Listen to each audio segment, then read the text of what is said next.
Pueden buscar en su Biblia Tito, su capítulo 2, por favor. Vamos a leer la palabra bajo la comunión de Dios Padre, Hijo y Espíritu Santo.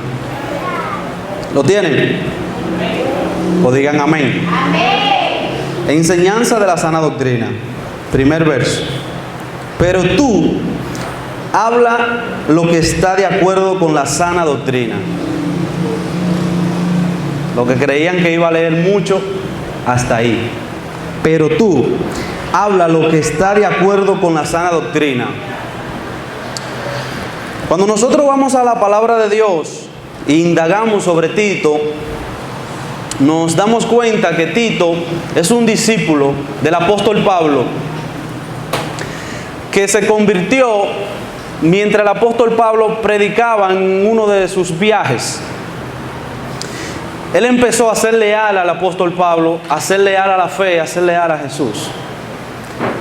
De tal modo que hubo tanta confianza en el apóstol Pablo hacia Tito, por ver el empeño que él le ponía en querer crecer en el Evangelio, que se le dio responsabilidades.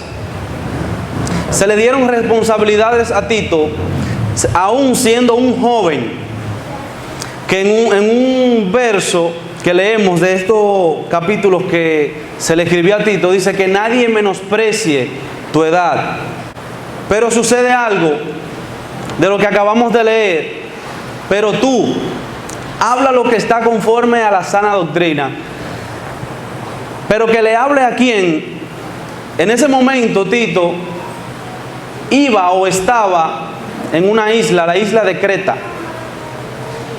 Esa isla, habían aproximadamente 100 ciudades en ese entonces dentro de esa isla, pero tenían una prerrogativa, y era que los habitantes de esa isla, nadie quería confiar en ellos. Eran personas imprudentes, mentirosos, soberbios. Es como que nosotros hagamos una idea de, por ejemplo, una persona de la capital, de X barrio. Ya uno se hace una idea de cómo es esa persona por el ambiente donde vivió. Muchas veces juzgamos, pero muchas veces acertamos. ¿Qué pasaba en esta isla donde Tito iba a arreglar las cosas? Que se recuerdan en Pentecostés, que vino el fuego de Dios, el Espíritu Santo, y dice que hablaban en lengua y hablaban en otros idiomas. Muchos de la isla de Creta estaban ahí, y dice que ellos escuchaban a los apóstoles hablar las maravillas del Señor. Usted lo puede buscar en el capítulo 2 de Hechos. Dice que ellos hablaban las maravillas del Señor en su lengua natal, en griego. De ahí salieron muchos cristianos que vivían en esa isla, y luego el evangelio se expandió, pero no tenían un líder que lo dirigiera. Hacían y deshacían porque no había carácter, no había un control, no había una doctrina establecida. Solamente se fueron con lo que ellos recibieron en Pentecostés. Por eso vemos cómo el evangelio está establecido en esta isla. Pero el apóstol Pablo le encarece a Tito de que hay que poner control. Así como en muchas iglesias actuales hay que poner control en cuanto a la doctrina, en cuanto a lo que se está mezclando. Porque si nosotros nos damos cuenta, en la iglesia hay una mezcla del mundo como con la iglesia. Como cuando uno lo pone en una balanza, hay uno como que pesa más. Como que siempre la carne pesa más que el espíritu. Y no debería ser así. En lo espiritual, en lo sobrenatural, el espíritu tiene que pesar más que la carne, para nosotros poder discernir las cosas espirituales. Pero esta isla donde fue enviado Tito tenía un desorden totalmente. Creían en cuantas cosas. Y el apóstol Pablo lo envía, ¿para qué? Para que estableciera en cada iglesia ancianos. obispos o pastores, como usted quiera llamarlo. Pero estos ancianos tenían que tener algo diferente a los demás. Y especifica un sinnúmero de características que tiene que tener el marido de una sola mujer: no dada al vino, no deseador de ganancias deshonestas. Un sinnúmero de cosas que nosotros como cristianos, cuando nosotros leemos esto y tenemos un llamado parecido a eso, nosotros nos alebrecamos. Pero Tito tenía una encomienda del apóstol Pablo, y era de establecer esas personas, esos ancianos, que sean irreprensibles, que no sean violentos, que tuvieran sus hijos en sujeción, que los hijos también fueran creyentes y que dieran testimonios de que eran cristianos. Era una tarea, por decirlo así, difícil para Tito conseguir una persona con esa característica, ya sabiendo hacia dónde él iba. Porque conseguir una persona fiel en la isla de Creta era difícil.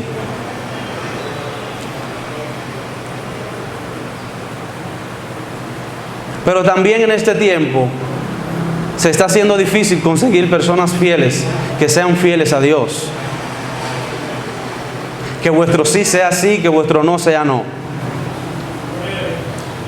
Que nos dejamos abarrotar por la presión del grupo y nos convertimos iguales a ellos, y no ellos se convierten a nosotros. En este tiempo Dios está buscando personas que sean irreprensibles, que nadie pueda levantar su dedo y acusarlo o juzgarlo.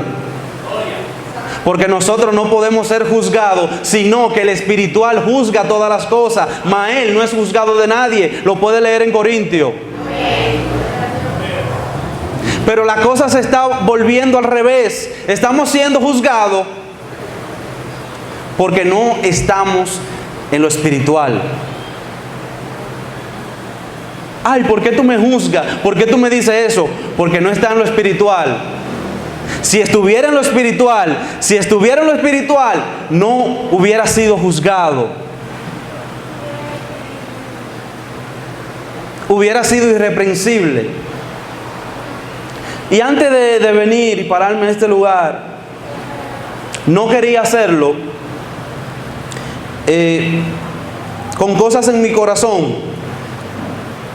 Porque a veces uno ve muchas cosas en la iglesia que como que le apagan el gozo, y uno se siente impotente como Moisés y quiere tirar los 10 mandamientos, los que estaban en la piedra. Y oré al Señor, le dije: Dios, no deje que yo hable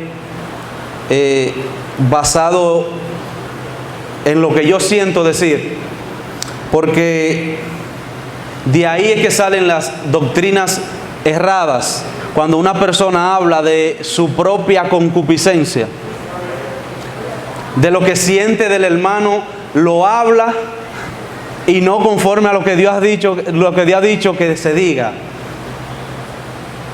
Y por eso tendemos a juzgar. ¿Cuántas doctrinas en estos tiempos andan? Porque las personas no hablan conforme a la palabra, sino conforme a sus preceptos, como lo hacían los fariseos y los escribas. De tal manera que ellos ponían tantos mandamientos y preceptos que ellos decían que eran pecado, que ellos no lo tocaban con el meñique, dice Jesús. Jesús le dijo en una ocasión a los discípulos y al pueblo: todo lo que los escribas y los fariseos le digan que hagan, háganlo, pero no hagan lo que ellos hacen. Porque ellos se mofaban de decir cuántas palabras y cuántos mandamientos se debían de cumplir, y ellos no tocaban ni un solo mandamiento. ¿Y por qué traemos este tema? ¿Por qué Dios quiso que trajésemos este tema? Unidad doctrinal. Porque cuando hay unidad doctrinal, cuando vengan enseñanzas extrañas y la iglesia está en una unidad doctrinal, se le parará en seco a esas enseñanzas. ¿Por qué? Porque en la iglesia se está metiendo lo que es el pasismo. ¿Y qué es el pasismo? Es lo que uno permite en la iglesia. Todo lo que uno permite en la iglesia y decimos, yo lo veo bien, y no decimos nada, eso es pasismo. Y el pasismo enfría la iglesia. Y a veces uno, cuando es pesado en la balanza de Dios, se encuentra falto, porque estamos más en la carne que en lo espiritual. Pero es tiempo de que la iglesia entre en una nueva visión, que nos miremos en el espejo de la palabra y que nosotros podamos ver en qué estamos caminando mal, en qué estamos caminando bien para seguir adelante, y lo que estamos caminando mal, arreglarlo. Porque Cristo ha preparado un camino, dice la palabra de Dios, que aún el más terco o torpe lo va a transitar y no se va a extraviar. Nosotros tenemos la palabra y tenemos el conocimiento. Entonces, ¿por qué nos extraviamos? ¿Por qué la presión del grupo nos agobia tanto que tenemos que ser igual a ellos? Y no que ellos se conviertan en lo que nosotros somos. Nosotros debemos de tener una identidad clara, y eso siempre se ha dicho aquí. Si usted es cristiano, es cristiano. Si usted está en dos aguas, entonces usted no lo es. Muchos saben de qué yo hablo. Muchos saben de qué yo hablo. Otros se lo preguntarán a los que saben. Bendito sea Dios. Pero es tiempo de que la iglesia entienda su posición. La iglesia debe de entender su posición y cuál es su doctrina. ¿Por qué? Porque también en las redes sociales andan muchas cosas extrañas que nosotros le escuchamos y a veces entramos en confusión. Entramos en una confusión tan fuerte que nuestra fe mengua y nos ponemos en duda nuestra creencia y nuestra doctrina. Debemos de entender y saber qué escuchamos, a quién oímos. Porque recuérdese que uno se alimenta de lo que escucha, porque la fe viene por el oír. Y por nosotros escuchar cosas extrañas, puede que venga otro tipo de fe que no sea la de Jesucristo. Y en algún momento pasa el tiempo y nosotros estaremos adorando un becerro de oro y no nos daremos cuenta. Porque entraremos en una liturgia y Dios no quiere eso. Dios quiere que el colirio limpie tus ojos y que tú puedas entender y ver como Dios te ve y lo que Dios quiere que tú veas. Es que la iglesia debe de mantener una diferencia con el mundo. Es que en Antioquía se le llamó cristianos porque ellos se parecían a Cristo. Y en Antioquía nunca habían conocido a Cristo, porque Cristo nunca viajó a Antioquía. ¿Cómo se parecían a Cristo? Porque lo que ellos predicaban lo vivían. Y por eso se le llamó cristianos. Bendito sea Dios.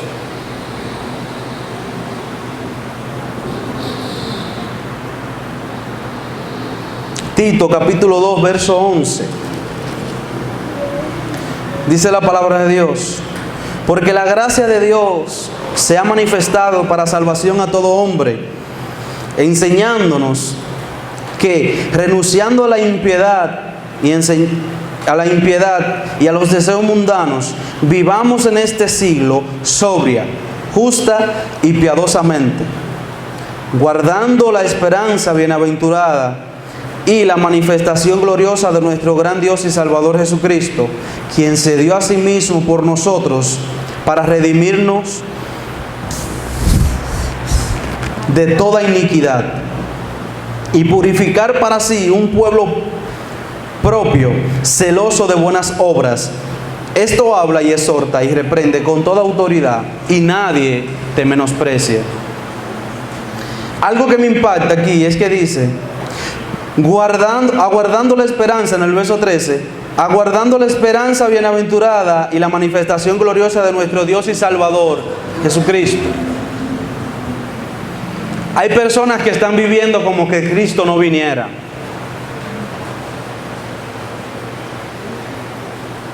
Y el cristiano, cada paso que debe de dar, debe de hacerlo consciente de que Cristo viene. Amén. Porque nos mofamos diciendo, lámpara es a mis pies tu palabra, pero caminamos para donde queramos. Si la palabra es una lámpara, tú debes de ver dónde vas a pisar, dónde vas a caminar. Porque repito, muchos estamos viviendo como que Cristo no viene. Y recuerde algo que dice el apóstol Pedro, nosotros somos peregrinos en esta tierra. Y estamos construyendo castillos en la carne para vivir en ellos. El que entendió, entendió. Somos peregrinos. Somos andantes por un camino que Cristo ha diseñado para que en un momento, en un futuro, estemos con Él. Y si tú estás aquí, tampoco has tomado esa decisión de seguirlo, de en un momento estar en su presencia, porque nosotros no sabemos cuándo nos iremos con Él o cuándo moriremos, pero sí nosotros debemos de estar pendientes de que debemos de estar preparados. ¿Por qué? Porque andan muchas doctrinas errantes allá afuera. Y si nosotros le prestamos oídos, fácilmente nos alejamos de Cristo. Este mensaje no es de mucho amén, ni es muy extenso, ni voy a decir ahora que voy a comenzar. Pero sí vine a decirte, iglesia, debemos de atender a lo que Dios ha dicho y de empezar a caminar diferente, a pensar diferente, a hacer luz donde quiera que usted llegue. Aún en su familia, no sienta presión de su familia, sea luz. Demuéstrele que Cristo vive y reina en su corazón.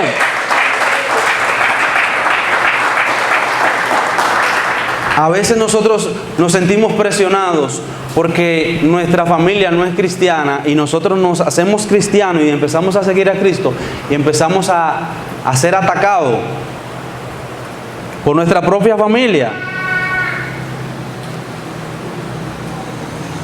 Y le tengo un dato, ahí es que tú tienes que demostrar que tú eres cristiano, porque Jesús lo dijo, estarán divididos. El hijo contra el padre, la madre contra la hija, en una casa. Siempre se van a levantar los que están cerca de ti para ver si verdaderamente tú eres lo que está profesando. Si verdaderamente Cristo está en tu corazón.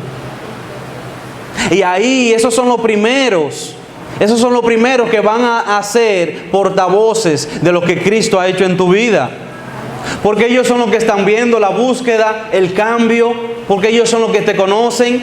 Muchas veces el pastor no te conoce en sí, sino es tu familia, que en un momento dado se le acercará al pastor y le dice, oye, fulano está cambiando, él no era así. Y Oscar lo que va a decir es, qué bien, gloria a Dios. Quien te conoce es que va a entender cuál es el cambio profundo que Cristo está haciendo en tu vida. Pero muchas veces nosotros nos atacan y nosotros también contraatacamos. Dios no te ha mandado a contraatacar, Él pelea por ti. Solamente séle obediente. Cristo le iban dando palos y con una cruz encima. Y le iban dando palos en la costilla y Él no se paró a reprenderlo ni a decirle cuántas cosas. En esta mañana,